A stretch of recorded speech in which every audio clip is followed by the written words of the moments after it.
أشهد أن لا إله إلا الله وحده لا شريك له وأشهد أن محمدا عبده ورسوله أما بعد فأعوذ بالله من الشيطان الرجيم بسم الله الرحمن الرحيم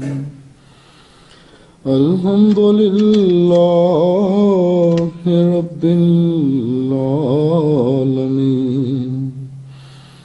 الرحمن الرحيم مالك يوم الدين إياك نعبد وإياك نستعين اهدنا الصراط المستقيم صراط الذين أنعمت عليهم غير المغضوب عليهم ولا الضالين.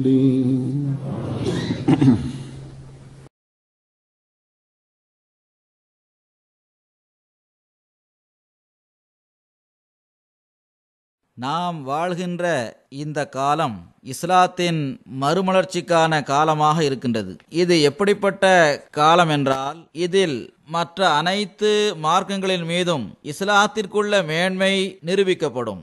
அல்லாஹு தாலாவின் அருளால் அகமதிகளாகிய நாம் எல்லா மார்க்கங்களின் மீதும் இஸ்லாத்தின் சிறப்பை இறைவன் நிரூபித்து காட்டுகின்றான் என்ற உறுதியில் நிலைத்திருக்கின்றோம். குறிப்பாக கிறிஸ்துவர்கள் இறையடியாரை இறைவனாக ஆக்குகின்ற கொள்கைக்கு எதிராக ஹஜ்ரத் மஸீஹ் மவ்ஊத் அலைஹிஸ்ஸலாம் அவர்கள் வழங்கியுள்ள ஆதாரங்கள், தெளிவுகள், இறைவன் நமக்கு ஆதரவாக வெளிப்படுத்தியுள்ள விண்ணின் உதவிகள் ஆகியவற்றுடன் அஹ்மதியா ஜமாத் நிற்கின்றது. அல்லாஹ் ஒவ்வொரு நொடியும் இதனை வெளிப்படுத்தி காட்டியுள்ளான். எந்த ஒரு முஸ்லிம் பிரிவினரும் இந்த எதிரிகளுக்கு எதிரில் இதில் கோடியில் ஒரு பகுதியை கூட காட்ட முடியவில்லை. ஏனென்றால் இந்த பணிகளை கூட அல்லாஹு தாலா மஹ்தியிடமிருந்தும் மசீஹிடமிருந்தும் அவனுடைய ஜமாத்திடமிருந்தும் பெற வேண்டியது இருந்தது. அல்லாஹ் அந்த பணிகளை வாங்கியுள்ளான். கிறிஸ்துவ உலகமும் இந்த விஷயத்தை ஏற்றுக்கொண்டுள்ளது. அவ்வாறே நல்லியல்புள்ள முஸ்லிம்கள் இந்த விஷயத்தை ஏற்றுக்கொள்கின்றனர். அதாவது நேர்வழிக்கான வழி அஹ்மதியத்தில் தான் இருக்கிறது என்பதை அவர்கள் ஏற்றுக்கொண்டுள்ளனர். அவர்கள் நேர்வழியை பெற்றுக்கொண்டுள்ளனர். ஹஜ்ரத் மஸீஹ் மவ்ஊத் அலைஹிஸ்ஸலாம் அவர்கள் இறைவன்புறமிருந்து தோன்றியவர்கள் என்பதில் அந்த நல்லியல்பு கொண்ட மக்களுக்கு உறுதி இருக்கின்றது.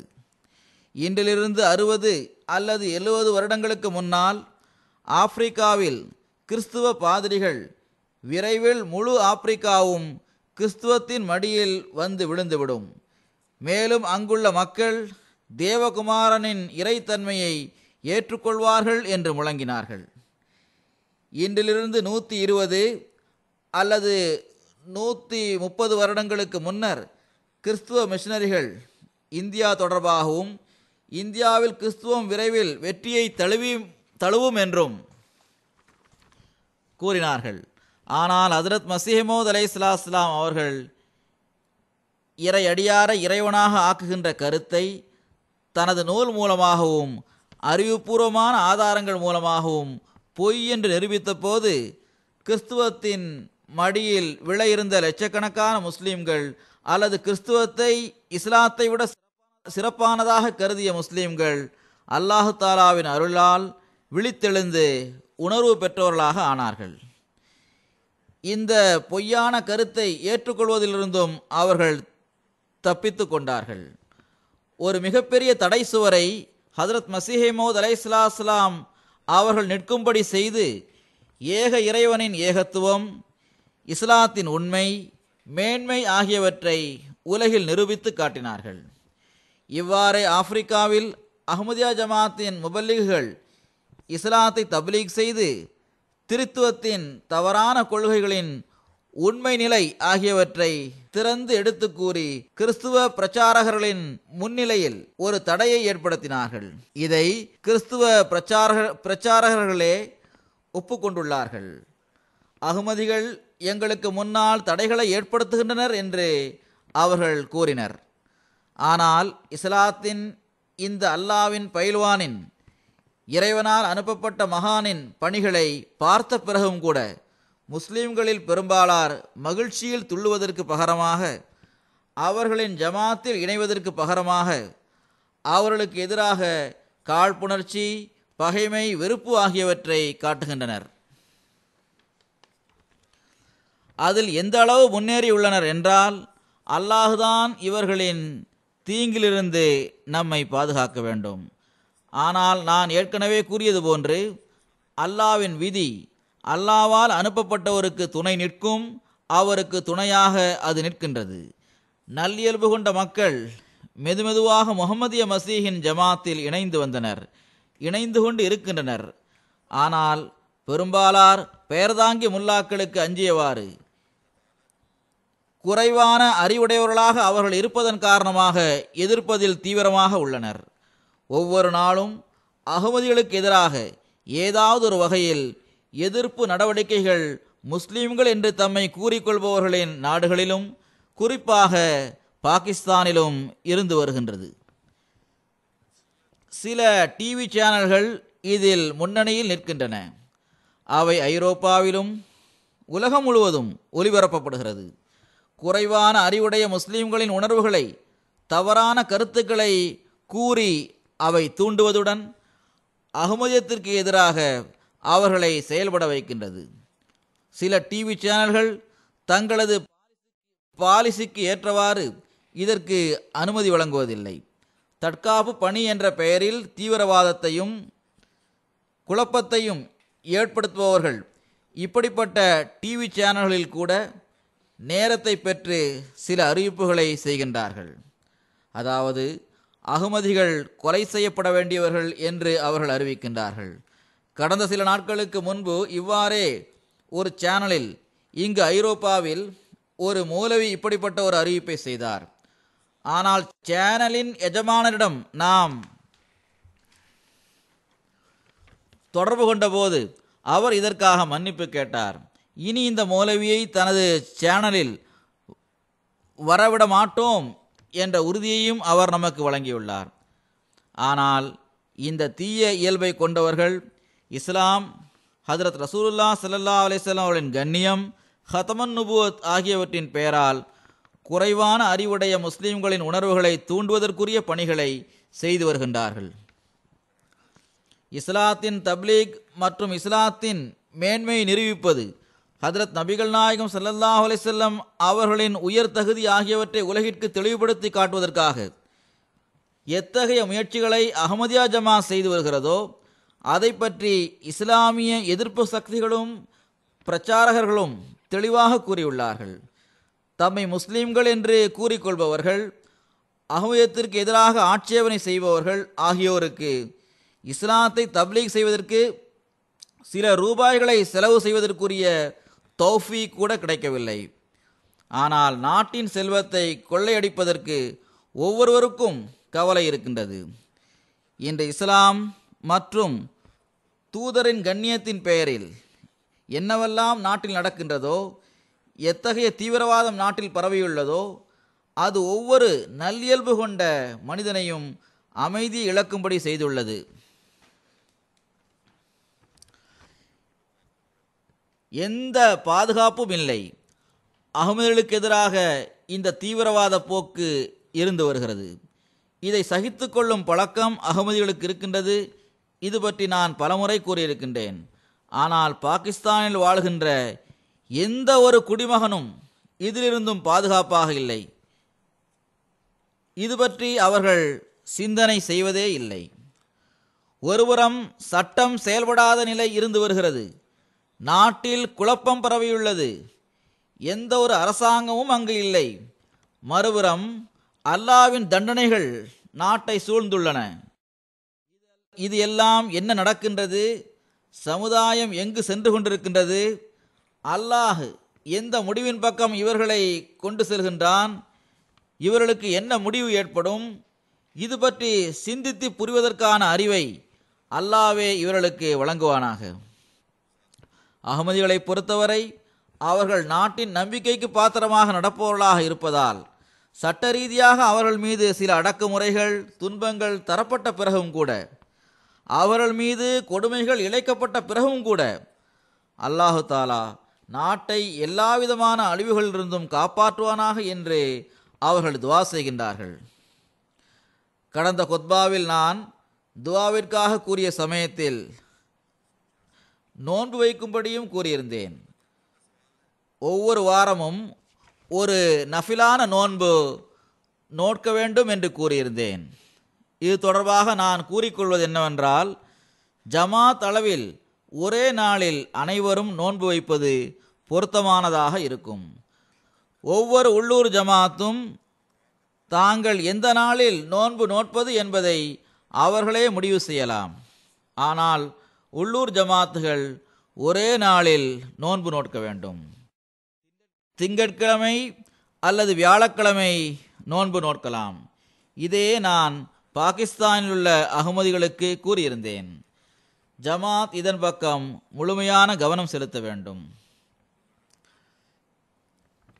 எங்கு ஜமாத் இந்த எதிரிகளிடமிருந்தும் அவர்களது பகைமையிலிருந்தும் கொடுமைக்காரர்களிடமிருந்தும் அவர்களது கொடுமைகளிலிருந்தும் துவாக்கள் மூலம் தப்பிக்க வேண்டும் என்று நான் கூறியிருந்தேனோ, அத்துடன் இந்த நாடும் இவர்களை விட்டு அகன்று தூய்மையாக வேண்டும். இந்த குழப்பவாதிகளிடமிருந்து அல்லாஹு தாலா இந்த நாட்டை தூய்மையாக்க வேண்டும். அதற்காகவும் துவா செய்ய வேண்டும். அதன் மூலம் இந்த நாடு தப்பிக்க வேண்டும். நமக்கு நமது நாட்டின் மீது அன்பு இருக்கின்றது. இதனால் நமது உள்ளம் இந்த விஷயங்களை பார்த்து நிம்மதி இழந்து விடுகின்றது. இது ஒவ்வொரு பாகிஸ்தானி அகமதியின் கடமையாக இருக்கின்றது. இதை அவர் நிறைவேற்ற வேண்டும். இப்போது நான் முதலில் கூறிய விஷயத்திற்கு திரும்பி வருகின்றேன். நான் ஏற்கனவே கூறி வந்தேன், அதாவது இந்த காலத்தில் ஹஜ்ரத் மஸீஹ் மவ்ஊத் அலைஹிஸ்ஸலாம் அவர்களும் அவர்களிடமிருந்து நேர்வழியை பெற்றுள்ள அவர்களது ஜமாத்தில் உள்ள நபர்களும் தான் இஸ்லாத்தின் மறுமலர்ச்சி,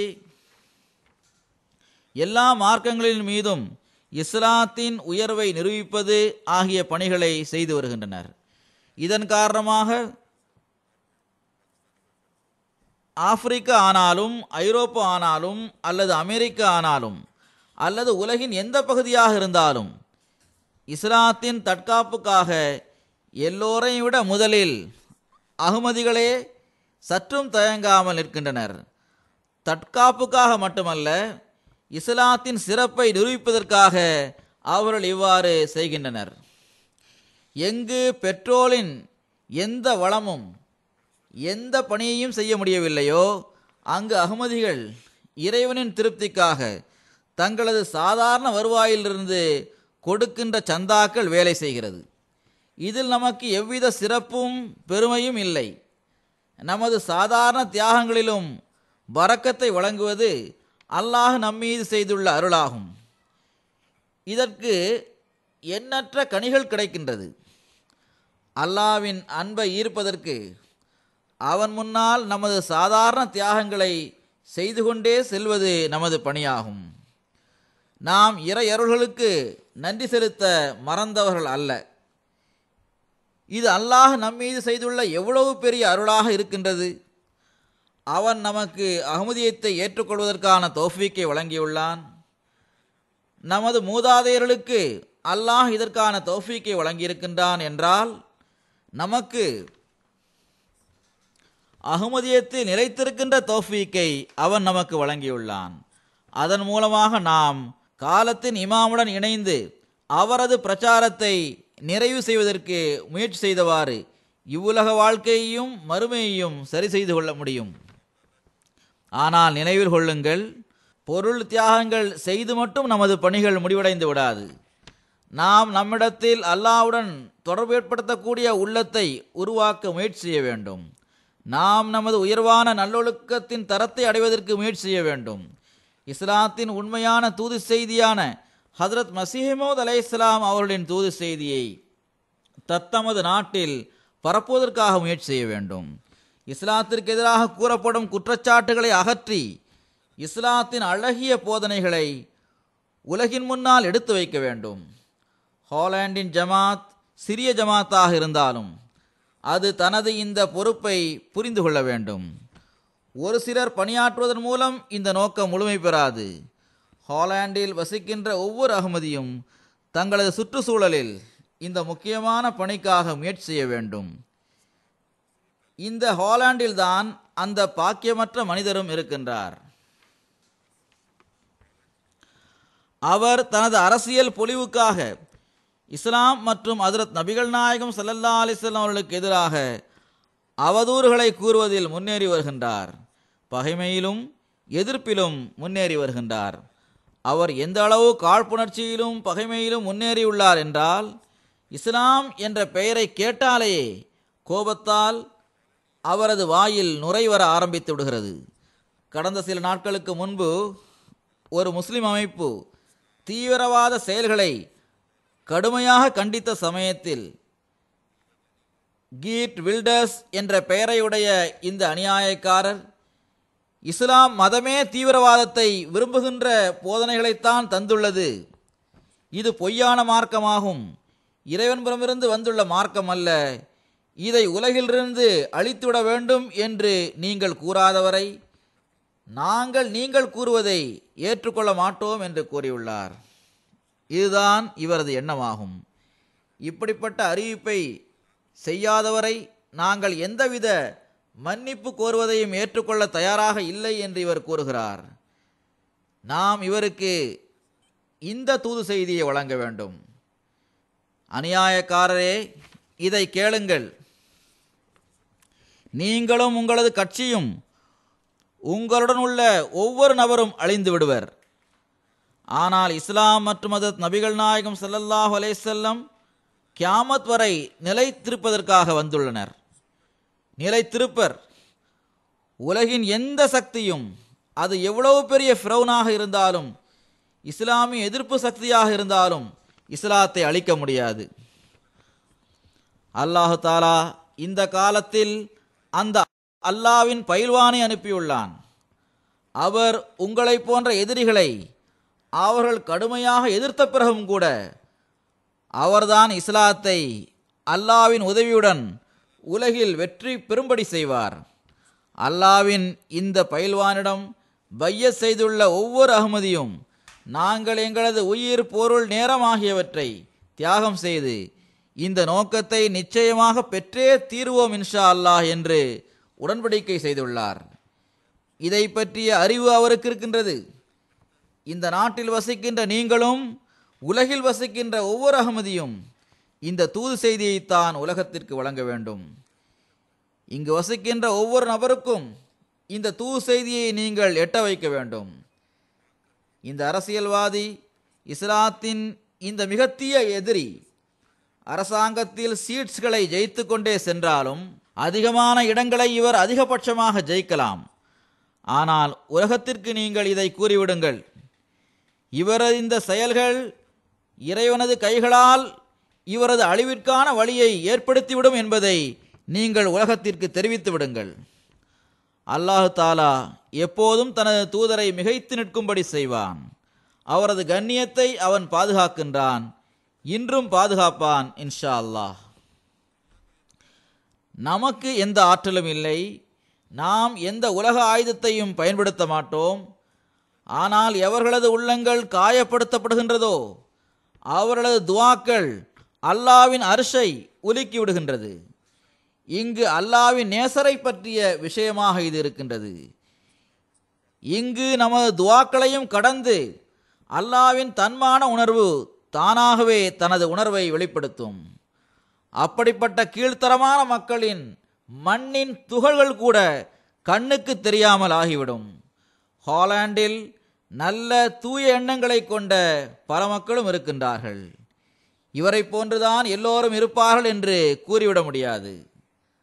அந்த நன்மக்கள் இந்த பாக்கியம் கெட்டவர் கூறும் விஷயங்களை மறுக்கின்றனர். அதனால்தான் இவருக்கு எதிராக வழக்கு தொடரப்பட்டுள்ளது. இதிலும் அரசியல் பார்வை இருப்பது போல் தோன்றுகிறது என்று கூறுவது வேறு விஷயமாகும். ஆனால் இவரது இப்படிப்பட்ட செயல்களிலிருந்தும் எண்ணங்களிலிருந்தும் தங்களை விலக்கிக் கொள்கின்ற பல நல்ல மனிதர்கள் நிச்சயமாக இந்த நாட்டில் இருக்கின்றார்கள். அப்படிப்பட்ட மக்களை தேடி கண்டுபிடித்து அவர்களுக்கு இஸ்லாத்தின் அழகிய போதனைகளை எட்ட வையுங்கள். உலகில் அமைதி, அன்பு, சகோதரத்துவம் ஆகியவற்றை நிலைநாட்டக்கூடியவர்களை தேடுங்கள். பிறகு உலகில் குழப்பத்தை ஏற்படுத்துபவர்கள் தொடர்பாக அவர்களுக்கு கவனமூட்டுங்கள். மற்றவர்களது உணர்வுகளை மதித்து நடக்கக்கூடியவர்கள், மற்றவரது மார்க்கத்திற்கு மதிப்பளிக்கக்கூடியவர்கள் ஆகியோரை ஒன்று சேர்த்து உலகில் அமைதியை நிலைநாட்டுவதற்கான பணிகளை செய்யுங்கள். ஒருவர் மற்றவரை மதித்து நடக்க வேண்டும் என்ற விஷயம் தொடர்பாக எல்லோரை விட அதிகமாக இஸ்லாம்தான் போதிக்கின்றது என்பதை உலகிற்கு எடுத்து கூறுங்கள். இதுவரை என்றால் இறைவனது பார்வையில் மிக பெரும் பாவமாக இருக்கின்ற இறைவனுக்கு இணை வைக்கின்ற செயலை செய்பவர்களை கூட கருத்தில் கொண்டவாறு இவர்களது சிலைகளை நீங்கள் ஏசாதீர்கள். அதற்கு பதில் கூறும் முகமாக அவர்கள் அல்லாவை ஏசலாம் என்ற போதனையை இஸ்லாம் வழங்கியுள்ளது. இவ்வாறு நடந்து கொள்வதன் மூலம் நாட்டில் குழப்பம் பரவிவிடும். இன்று ஹாலாண்டில் உள்ள அகமதிகள் தங்கள் முயற்சிகளை முன்னரை விட அதிகமாக செய்ய வேண்டியதுள்ளது. நான் நீண்ட காலம் இது பற்றி கவனமூட்டி வருகின்றேன்.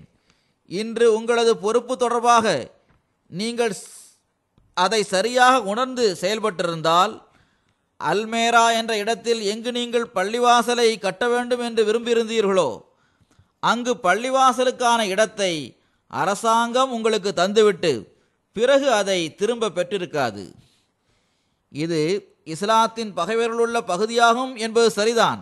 ஆனால் இவ்வாறு இருந்தும் கூட இந்த நகரில் பல நல்லவர்களும் இருக்கின்றார்கள். அவர்கள் உங்களோடு இருப்பதற்கு தயாராக இருக்கின்றார்கள். எனவே முன்பை விட அதிகமாக உங்களது முயற்சிகளை வலுவானதாக ஆக்குவதுடன் அதில் வேகம் இருக்க வேண்டும். அவ்வாறே நமது எந்த பணியும் துஆ இல்லாமல் நடக்காது என்பதையும் எப்போதும் நினைவில் வையுங்கள். இறைவனுடன் ஒரு குறிப்பான தொடர்பை ஏற்படுத்த முயற்சி செய்யுங்கள். துஆக்களின் பக்கம் அதிகம் கவனமூட்டுங்கள். இங்கு இதையும் நான் கூறுவேன், இந்த நாட்டின் ராணிக்காகவும் துஆ செய்யுங்கள். ராணி முஸ்லிம்களுக்கு எதிராக செய்யப்படும் எல்லா விதமான அநியாயமான செயல்களையும் தடுக்கின்றார்கள். அதற்கு எதிராக உள்ளார்கள் என்பதற்காகவே ஒரு பிரிவினர் இதை எதிர்த்தவாறு ராணியை பின்தொடர்ந்து கொண்டே இருக்கின்றார்கள். ராணி முஸ்லிம்களையும் தனது நகரத்து குடிமக்களாக கருதியவாறு அவர்களது உரிமைகளையும் உணர்வுகளையும் கருத்தில் கொள்ள வேண்டும் என்று கூறியுள்ளார். நன்மைகளுக்குரிய நட்கூலியை நன்மை மூலமாக கொடுக்க வேண்டும் என்பதே முஸ்லிம்களுக்கு வழங்கப்பட்டுள்ள கட்டளையாக இருக்கிறது. எனவே ராணிக்கு எதிரான ஒவ்வொரு சூழ்ச்சியும் தோல்வி அடைவதற்காக துஆ செய்யுங்கள். அல்லாஹு தாலா அவரது நெஞ்சத்தையும் திறக்க வேண்டும். அவ்வாறே இந்த நாட்டு மக்களின் நெஞ்சத்தையும் அவன் திறப்பானாக. அதன் மூலம் இஸ்லாத்தின் அழகிய போதனைகளை புரியக்கூடியவர்களாக அவர்கள் ஆக வேண்டும். நாம் நீதியை நிலைநாட்டுவதற்காகவும் இஸ்லாத்தை உயர்த்துவதற்காகவும் நமது பங்கை முழுமையாக செலுத்த வேண்டும். ஏனென்றால் இஸ்லாத்தின் உயர்வையும் ஹஜ்ரத் நபிகள் நாயகம் ஸல்லல்லாஹு அலைஹி வஸல்லம் அவர்களின் உயர் தகுதியையும் உலகம் ஏற்றுக்கொள்ளும்படி செய்ய இருக்கின்ற அந்த அல்லாஹ்வின் பயில்வானை ஏற்றுக்கொண்டவர்களாக நாம் இருக்கின்றோம். உலகை இஸ்லாத்தின் காலடியில் நாம் தான் கொண்டு வர வேண்டியதுள்ளது. ஹஜ்ரத் மஸீஹ் மவ்ஊத் அலைஹிஸ்ஸலாம் அவர்கள்தான் இந்திய துணைக்கண்டத்தில் பொய்யின் கர்ஜனையை தடுத்து நிறுத்தினார்கள். இந்திய துணைக்கண்டத்தில் உள்ள முஸ்லிம்கள் இதை ஏற்றுக்கொண்டாலும் ஏற்றுக்கொள்ளாமல் இருந்தாலும் ஹஜ்ரத் மஸீஹ் மவ்ஊத் அலைஹிஸ்ஸலாம் அவர்கள்தான் முஸ்லிம்களை ஷிர்கின் மடியில் அவர்கள் விழுவதிலிருந்தும் தடுத்து நிறுத்தினார்கள் என்பதுதான் உண்மை. அவர்கள்தான் ஹஜ்ரத் நபிகள் நாயகம் ஸல்லல்லாஹு அலைஹி வஸல்லம் அவர்களின் கண்ணியத்திற்காக தனது அனைத்தையும் தியாகம் செய்தவர்களாக இருந்தார்கள். பிறகு ஆப்பிரிக்காவில் நமது முபல்லிக்குகள் இஸ்லாத்தை தப்லீக் செய்து திரித்துவத்தை ஏற்றுக்கொண்ட மக்களை ஏகத்துவத்தை ஏற்றுக்கொள்ள செய்தனர். ஹதரத் நபிகள் நாயகம் ஸல்லல்லாஹு அலைஹி வஸல்லம் அவர்கள் மீது தரூத் ஓதக்கூடியவர்களாக அவர்கள் ஆக்கினர். மாநாடுகளில் ஆப்பிரிக்க அகமதிகள் தங்களது அழகிய குரலில் லா இலாஹ இல்லல்லாஹ் முஹம்மது ரசூலுல்லாஹ் என்று கூறுவதை நாம் கேட்டுள்ளோம். இவர்களில் பெரும்பாலார் கிறிஸ்துவத்தில் இருந்துதான் இஸ்லாத்திற்கு வந்துள்ளனர். கானாவில் பெரும்பாலான மக்கள் கிறிஸ்துவத்தில் இருந்துதான் இஸ்லாத்திற்கு வந்துள்ளனர். இந்த பணியைத்தான் இன்று அஹ்மதியா ஜமாத் ஹதரத் மஸீஹ் மவ்ஊத் அலைஹிஸ்ஸலாம் அவரிடமிருந்து கற்று அதை உலகில் செய்து கொண்டிருக்கிறது. இன்று உங்களை விட்டு பிரிந்து உலகத்திற்கு முன்னால் இஸ்லாத்தின் உண்மையான உருவத்தை எவரும் எடுத்து வைக்க முடியாது. ஏனென்றால் உலகத்திற்கு நேர்வழியை காட்டத் தோன்றிய அல்லாஹ்விடமிருந்து வந்துள்ள மஹ்தியாக அவர்கள்தான் இருக்கின்றார்கள். அவர்கள் அல்லாஹ்விடமிருந்து நேர்வழியை கொண்டு வந்துள்ளார்கள். ஹதரத் மஸீஹ் மவ்ஊத் அலைஹிஸ்ஸலாம் அவர்கள்தான் ஹதரத் நபிகள் நாயகம் ஸல்லல்லாஹு அலைஹி வஸல்லம் அவர்களின் உண்மை பேரன்பராக இருக்கின்றார்கள். அவர்கள் தமது வாழ்நாளின் ஒவ்வொரு நொடியையும் முஹம்மதியத்தின் உயர் தகுதியை பிறர் ஏற்றுக்கொள்ளும்படி செய்வதற்காகவே அர்ப்பணித்தவர்களாவார்கள்.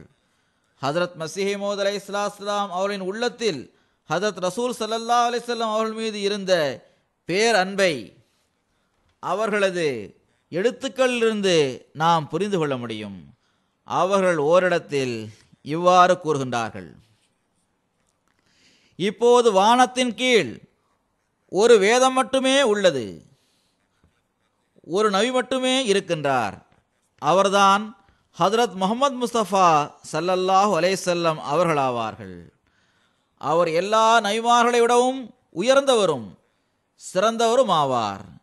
எல்லா தூதர்களை விடவும் முழுமை பெற்றவரும் சிறப்பிற்குரியவரும் ஆவார். அவர் ஹாத்தமுல் அம்பியாவாகவும் மக்களில் சிறந்தவராகவும் இருக்கின்றார். அவரை பின்பற்றுவதன் மூலம் இறைவன் கிடைக்கின்றான். மேலும் அதன் மூலம் இருள்களின் திரை அகன்று விடுகின்றது. இந்த உலகில் உண்மையான இரட்சிப்பிற்கான அடையாளங்கள் தெளிவாக தென்படுகின்றன. பிறகு அவர்கள் கூறுகின்றார்கள், அந்த மனிதர் எல்லோரையும் விட முழுமை பெற்றவராகவும் முழுமை பெற்ற மனிதராகவும் இருந்தார், முழுமை பெற்ற நபியாகவும் இருந்தார். அவர் முழுமையான பரக்கத்துகளுடன் வந்தார். அவர்கள் மூலமாக ஆன்மீக எழுப்புதலும் ஒன்று கூடுதலும் ஏற்பட்டதால் உலகில் முதல் கியாமத் தோன்றியது. மரணித்து போன உலகம் அவர்களது வருகையால் உயிர் பெற்றது. அந்த அருளுக்குரிய நபி ஹதரத் ஹாத்தமுல் அம்பியா தூயவர்களின் தலைவராகவும் தூதர்களில் சிறந்தவராகவும் நைமார்களின் பெருமையாகவும் திகழ்ந்த ஜனாப் முஹம்மது முஸ்தபா ஸல்லல்லாஹு அலைஹி வஸல்லம் அவர்களாவார்கள். எங்கள் அன்பான இறைவா, இந்த அன்பான நபியின் மீது உலகம் தோன்றிய நாள் முதல் எவர் மீதும் நீ இறக்காத அந்த கருணையையும் அருளையும் இவர்கள் மீது நீ இறக்குவாயாக. பிறகு அவர்கள் கூறுகின்றார்கள், எந்த மக்கள் தங்களுக்கு உரிமை இல்லாத நிலையில் இறைவனுக்கு அஞ்சாமல் நமது கண்ணியமிக்க நபி ஹதரத் முஹம்மது முஸ்தபா ஸல்லல்லாஹு அலைஹி வஸல்லம் அவர்களை தீய சொற்களால் நினைவு கூறுகின்றார்களோ, மேலும் அவர்கள் மீது அசுத்தமான குற்றங்களை சுமத்துகின்றார்களோ, மேலும் அன்னாரை குறித்து தீய சொற்களை கூறுவதிலிருந்தும் விலகாமல் இருக்கின்றார்களோ, அவர்களுடன் நாம் எவ்வாறு சமாதானம் செய்து கொள்ள முடியும்? நான் உண்மையாகவே கூறுகின்றேன், எங்களால் புற்றுகளில் உள்ள பாம்புகளுடனும் காடுகளில் உள்ள ஓநாய்களுடனும் சமாதானம் செய்து கொள்ள முடியும். ஆனால் நமது உயிரை விடவும் நமது தாய் தந்தையரை விடவும் அதிகமாக நமது நேசத்திற்குரிய நபியின் மீது தூய்மையற்ற தாக்குதல்களை தொடுக்கின்ற இந்த மக்களுடன் நாம் ஒருபோதும் சமாதானம் செய்து கொள்ள முடியாது. இறைவன் நம்மை இஸ்லாத்தில் மரணிக்கும்படி செய்வானாக. நமது ஈமான் பறிபோகக்கூடிய செயலை செய்ய நாம் விரும்பவில்லை. இவ்வாறு ஹதரத் ரசூலுல்லாஹ் ஸல்லல்லாஹு அலைஹி வஸல்லம் அவர்கள் மீது தன்மான உணர்வை வெளிப்படுத்தி பேரன்பை வெளிப்படுத்தி முஹம்மதியத்தின் உயர் தகுதியை வெளிப்படுத்தி காட்டக்கூடியவர் யாராவது இருக்கின்றாரா? இன்றைய காலத்தில் அப்படிப்பட்ட எவராவது நமக்கு தெரிகின்றாரா? ஹதரத் மஸீஹ் மவ்ஊத் அலைஹிஸ்ஸலாம் அவர்களை தவிர வேறு எவரும் நமக்கு தென்பட மாட்டார்கள். உலகம் முழுவதும் தேடி பாருங்கள், அப்படிப்பட்ட உண்மை பேரன்பர் உலகம் முழுவதும் தேடினாலும் உங்களுக்கு கிடைக்க மாட்டார். ஆனால் முஸ்லீம்களில் ஒரு பெரும் பிரிவினரின் துர்பாக்கிய நிலை என்னவென்றால், அவர்கள் இந்த ரசூலின் பேரன்பரை மறுக்கின்றார்கள். அநியாயமான முறையில் வீண் பேச்சுக்களுக்கும் ஏச்சு பேச்சுகளுக்கும் அவரை இலக்காக ஆக்குகின்றார்கள். பாகிஸ்தானில் ஒவ்வொரு நாளும் முல்லாக்கள் இப்படிப்பட்ட நிகழ்ச்சிகளை நடத்துகின்றார்கள். 98% அகமதிகள் வாழ்கின்ற ரபுவாவில் அகமதிகளுக்கு மாநாடுகளையும் இஜ்திமாக்களையும் நடத்துவதற்கான அனுமதி இல்லை. ஆனால் கத்தமன் நுபுவத்தின் பெயரில் அகமதியத்தின் எதிரிகளுக்கு அகமதியத்திற்கு எதிராகவும் ஹஜ்ரத் மஸீஹ் மவ்ஊத் அலைஹிஸ்ஸலாம் அவர்களுக்கு எதிராகவும் அசுத்தமான சொற்களை கூறுவதற்கான அனுமதி வழங்கப்பட்டிருக்கின்றது. நேற்று மாலையிலிருந்து அக்டோபர் மாதத்தில் இவர்கள் நடத்துகின்ற ஒரு மாநாடு நடந்து வருகிறது. இன்று மாலை அது முடியும். அதில் இதுவரை கிடைத்த ரிப்போர்ட்டின்படி ஹஜ்ரத் ரசூலுல்லாஹி ஸல்லல்லாஹு அலைஹி வஸல்லம் அவர்கள் மீது அன்பை வெளிப்படுத்துகின்ற விஷயங்கள் குறைவாகவே பேசப்படுகிறது. ஆனால் ஹஜ்ரத் மஸீஹ் மவ்ஊத் அலைஹிஸ்ஸலாம் அவர்கள் தொடர்பாக அசுத்தமான கீழ்த்தரமான சொற்கள் பயன்படுத்தப்படுகின்றது. கத்தமன் நுபுவத் என்ற பெயரில் ஹஜ்ரத் ரசூலுல்லாஹி ஸல்லல்லாஹு அலைஹி வஸல்லம் அவர்களின் உண்மை பேரன்பரை தங்களது இலக்காக இவர்கள் ஆக்கியுள்ளனர். அவர்களை ஏற்றுக்கொண்டவர்களின் உள்ளங்களை வெகுவாக காயப்படுத்தியுள்ளனர். ஆனால் நாங்கள் இந்த அனைத்து செயல்களையும் ஹஜ்ரத் ரசூலுல்லாஹி ஸல்லல்லாஹு அலைஹி வஸல்லம் அவர்களது பேரன்பின் பெயரில் சகித்துக் கொள்கின்றோம். எங்களது அன்பான இறைவன் முன்னால் நாங்கள் குனிகின்றோம். அவன் ஒருபோதும் எங்களை கைவிட்டதில்லை. எங்கள் தரப்பிலிருந்தும் இஸ்லாத்தை தப்லீக் செய்வதில் உள்ள முயற்சிகள் குறைவாக இருந்தாலும் அல்லாஹு தாலா தனது அன்பான மஹ்தி மசீஹின் உண்மையை நிரூபிப்பதற்காக தாமாகவே வழிகாட்டுகின்றான். கடந்த 125 வருடங்களாக இவ்வாறு வழிகாட்டிக் கொண்டே செல்கின்றான். அவர்களது உள்ளங்களை திறக்கின்றான். அப்படிப்பட்டவர்கள் ஜமாத்தில் இணைவதற்கான தௌஃபீக்கை தந்து கொண்டே செல்கின்றான். இப்போது சில சம்பவங்களை நான் உங்கள் முன்னால் வைப்பேன். உங்களது ஈமான் அதிகரிப்பதற்காக அவற்றை நான் எடுத்துக் கூற விரும்புகின்றேன். ஜெர்மனியில் உள்ள நமது முபல்லிகான முகமது அகமது சாஹிப் எழுதுகின்றார், ஒரு அகமதியல்லாத நண்பர் சர்பாத் பாஸ் ஷாஹிப் பல வருடங்களாக எனது தப்லீகின் கீழ் இருந்து வந்தார். அவர் ஜமாத்தின் கொள்கைகளை எல்லா வகையிலும் சரியானது என்று கருதி வந்தார். ஆனால் பையத் தொடர்பாக அவரது உள்ளத்திற்கு திருப்தியும் நிம்மதியும் கிடைக்கவில்லை. இவர் பிறருக்கு தப்லீகும் செய்து வந்தார். இவரது தப்லீகின் விளைவாக மற்ற சில மக்கள் பையத் செய்தனர். அவர் பையத் செய்யாமல் இருந்தாலும் அஹ்மதியத் பற்றி தப்லீக் செய்து வந்தார்.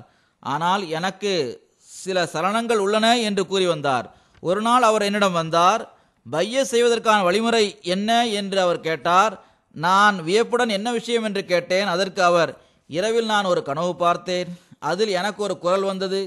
அதில் அஹ்மதியத் ஒரு கடலாகும். அதன் கருவூலங்கள் பற்றி முழுமையாக அறிந்து கொள்வது எல்லோரது சக்திக்கும் உட்பட்டதல்ல என்று கூறப்பட்டது. இந்த குரல் எனது உள்ளம் மற்றும் ஆன்மாவின் நிலைமையை மாற்றிவிட்டது என்று அவர் கூறினார். அதற்கு பிறகு உடனடியாக அவர் பையத் செய்துவிட்டார். ஐவரி கோஸ்டில் உள்ள ஒரு கிராமமான சோச்சே பேயில் நமது முபல்லிக் தப்லீக் செய்வதற்காக சென்றார். இமாம் மஹ்தியின் வருகை பற்றி அவர் அறிவித்தார்.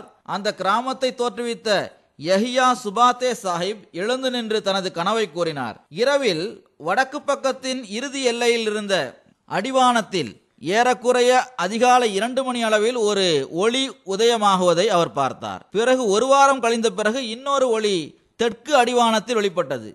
இந்த கிராமத்தின் சீஃப் தனது இந்த கனவை கிராமத்தில் உள்ள ஆலிம்களிடம் கூறினார். அதற்கு ஆலிம்கள், உமக்கு மிகப்பெரிய நட்பாக்கியம் கிடைக்கப் போகிறது என்று விளக்கம் கூறினார்கள். இந்த கனவை அவர் கண்டு சில நாட்கள் கழிந்ததும் நமது அகமதி முபல்லிகளின் குழு இந்த கிராமத்தை அடைந்தது.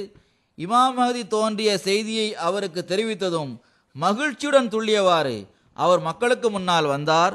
முழு சம்பவத்தையும் கூறி, வடக்கிலும் தெற்கிலும் ஒளியின் வடிவில் தோன்றிய இந்த நட்பாக்கியத்தை பற்றித்தான் அல்லாஹ் எனக்கு தெரிவித்துள்ளான் என்று கூறினார். நானும் அஹ்மதியத்தை ஏற்றுக்கொள்கின்றேன். எவர்கள் உங்களில் அஹ்மதியத்தை ஏற்றுக்கொள்ள விரும்புகின்றார்களோ அவர்களுக்கு அஹ்மதியத் அல்லாஹ்வின் தரப்பிலிருந்தும் அனுப்பப்பட்ட நட்பாக்கியமாகும் என்ற உறுதியை நான் வழங்குகின்றேன். அதை ஏற்றுக்கொள்ளுங்கள் என்று கூறினார். அப்போது ஏறக்குறைய முழு கிராமத்து மக்களும் பையத் செய்தனர். பிறகு ஈராக்கிலிருந்து ஒருவர் எழுதுகின்றார், நான் ஷியாக்கள் இருக்கின்ற பகுதியில் வசிக்கின்றேன். எனது தந்தையாரும் தாத்தாவும் ஷியாக்கள் ஆவர். ஆனால் இமாம் மஹ்தி தொடர்பான ஷியாக்களின் கொள்கை எனக்கு திருப்திகரமாக இருக்கவில்லை. எங்கோ ஏதோ தவறு இருக்கிறது என்று எனக்கு தோன்றியது. ஒரு நாள் கனவில் நான் ஒரு அறையில் அமர்ந்திருப்பதை பார்த்தேன். அப்போது 4 நபர்கள் வருகின்ற சப்தம் கேட்டது. அவர்களை எனக்கு தெரியாது. வெளியில் வந்து பார்த்தபோது இந்த நால்வரும் தண்ணீர் பைப்புகள் மூலம் எனது வீட்டின் மீது தண்ணீர் தொளித்து கொண்டிருந்தனர். நீங்கள் என்ன செய்கின்றீர்கள் என்று நான் அவரிடம் வியப்புடன் கேட்கின்றேன். எங்களுக்கு உங்களது வீட்டை சுத்தப்படுத்தும்படி கட்டளையிடப்பட்டுள்ளது என்று அவர்கள் கூறினார்கள். நான் அவர்களிடம் மற்ற அண்டை வீட்டுக்காரர்கள் தொடர்பாக என்ன கட்டளையிடப்பட்டுள்ளது என்று கேட்டேன். அதற்கு அவர்கள் உங்களது வீட்டை மட்டும்தான் சுத்தப்படுத்த வேண்டும் என்கிற கட்டளை எங்களுக்கு தரப்பட்டுள்ளது என்று கூறினார்கள்.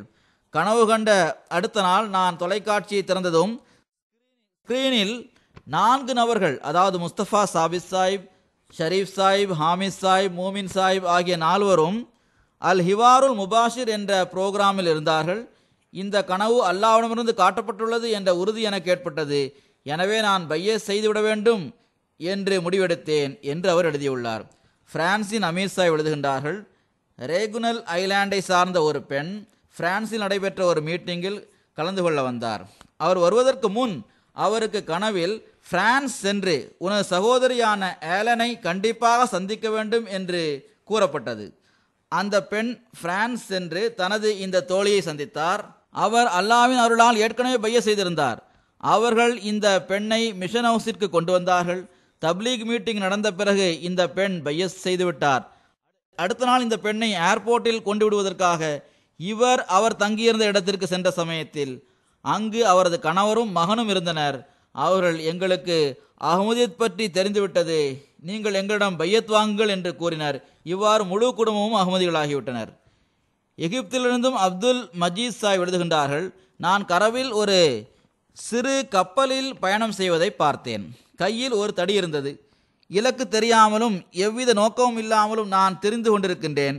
அப்போது கடலில் புயல் இருந்தது. கப்பல் கவிழும் நிலை ஏற்பட்டது. அப்போது நான் அல்லாஹ்விடமிருந்து இந்த மூசாவின் தடியை வாங்கி கடலில் அடிப்பாயாக என்ற அவனது குரலை கேட்டேன். அப்போது ஓரளவு கோணலாக இருந்த எனது அந்த தடி எனது கையில் கிடைத்தது. நான் அந்த தடியை வானத்திலிருந்து பெற்று அதை கடலில் அடித்தேன். அப்போது கப்பல் ஒரு உயர்வான இடத்தை அடைந்து அங்கு நின்றுவிட்டது.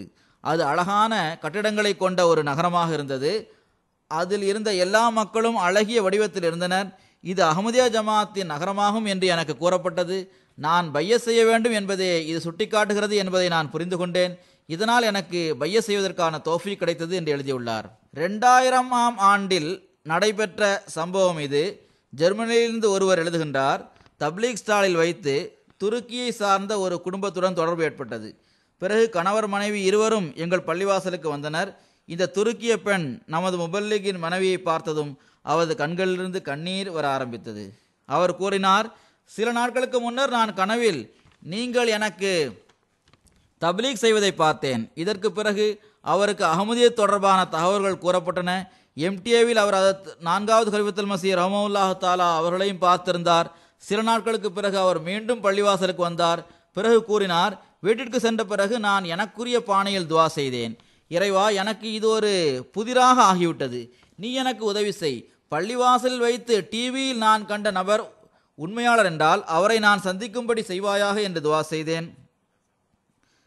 பிறகு கஷ்ஃப் காட்சியில் அவர் என்னை சந்தித்தார் என்று அவரே கூறுகின்றார். இந்த கனவின் விளைவாக இந்த குடும்பத்தை சார்ந்த 3 நபர்கள் பையத் செய்து ஜமாத்தில் இணைந்தனர். முஸ்லீம்கள் மட்டுமின்றி முஸ்லீம் அல்லாதவர்களுக்கும் அல்லாஹு தாலா வழிகாட்டுகின்றான். ஹாலாண்டில் உங்களது முபல்லிக் சாஹிப் அவர்கள் எனக்கு இவ்வாறு எழுதியுள்ளார். மாலதி என்ற ஒரு இந்து பெண் 15 வருடங்களுக்கு முன் இஸ்லாத்தை ஏற்றுக்கொண்டார்.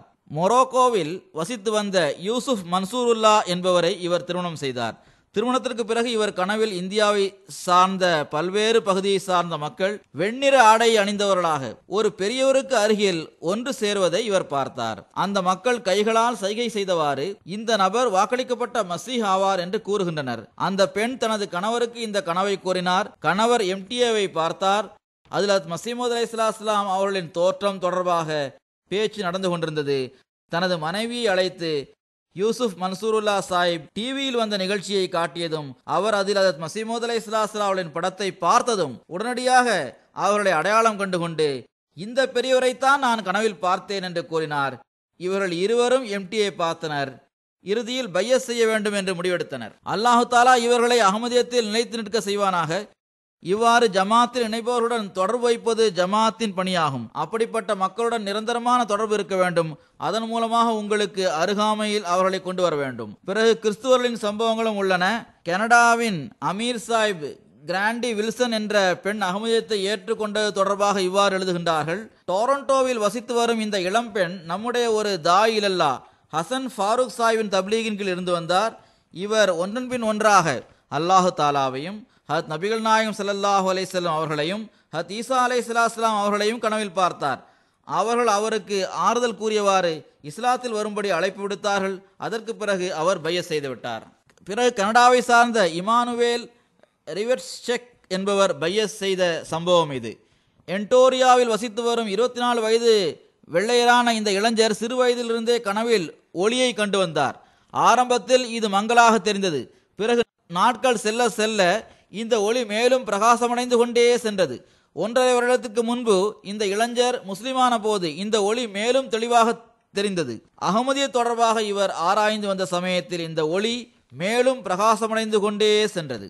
எதுவரை என்றால் அந்த ஒளியில் அவருக்கு ஒரு முகத்தின் மங்கலான சாயல் தெரிய ஆரம்பித்தது. ஒரு நாள் ஒரு அகமதி நண்பருடன் 3 அல்லது 4 மணி நேரம் பேசிய பிறகு இரவில் கனவில் ஒரு தெளிவான முகம் அவருக்கு தெரிந்தது. உடனடியாக அவர் தனது அகமதி நண்பருக்கு இது பற்றி தெரிவித்தார். அவருக்கு கலீஃபாக்களின் படங்கள் காட்டப்பட்டன. அது 4வது கலீஃபத்துல் மஸீஹ் அவர்களின் படமும் காட்டப்பட்டது.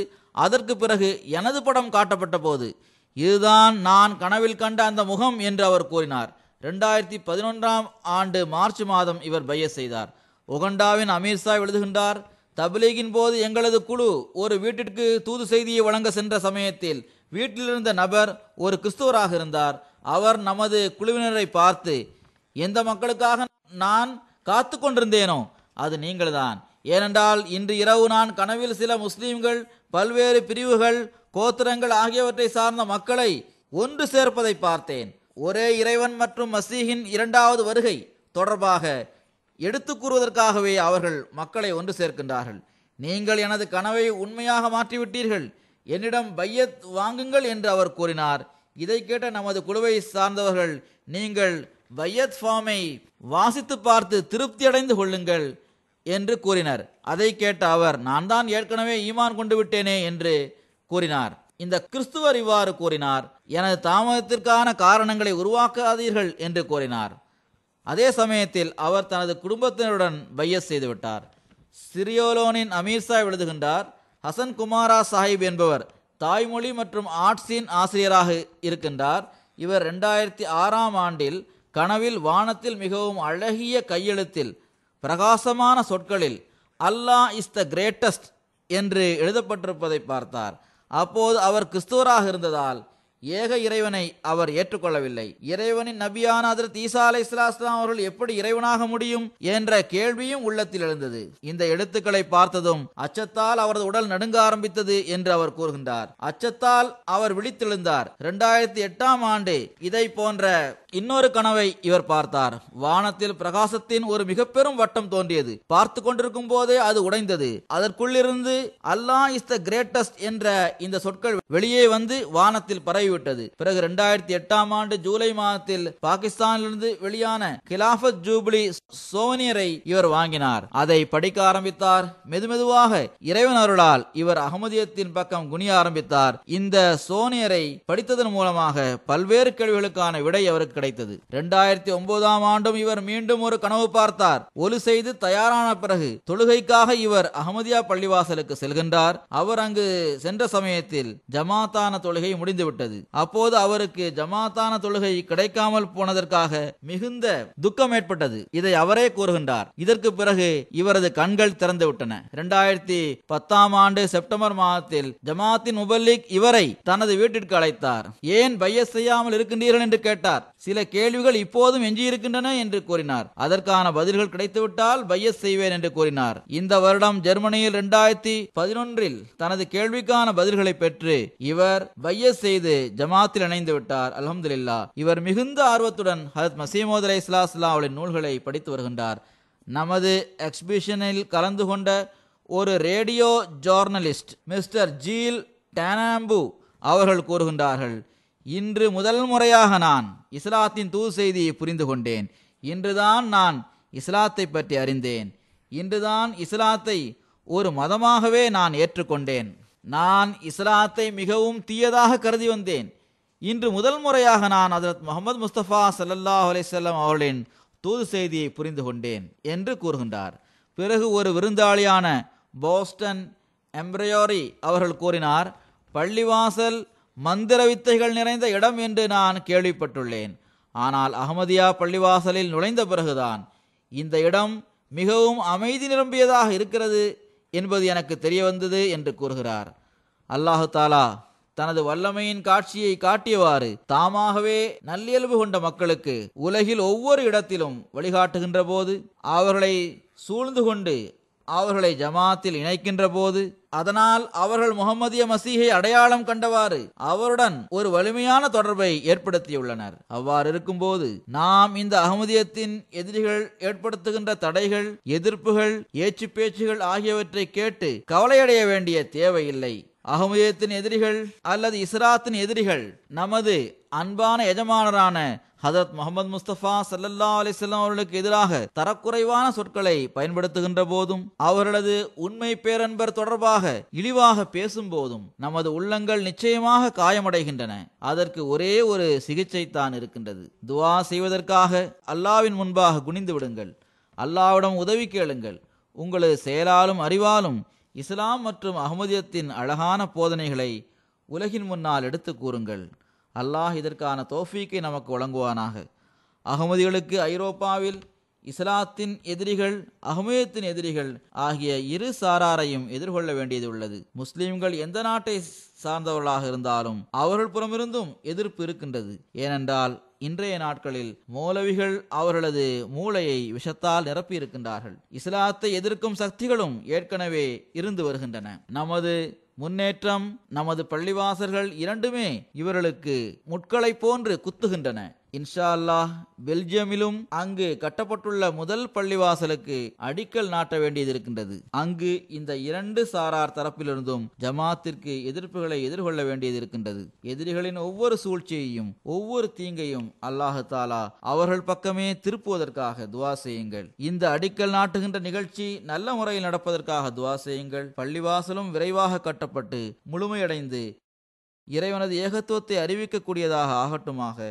முன்பை விட அதிகமாக இஸ்லாத்தின் அழகிய போதனைகளை நாம் உலகிற்கு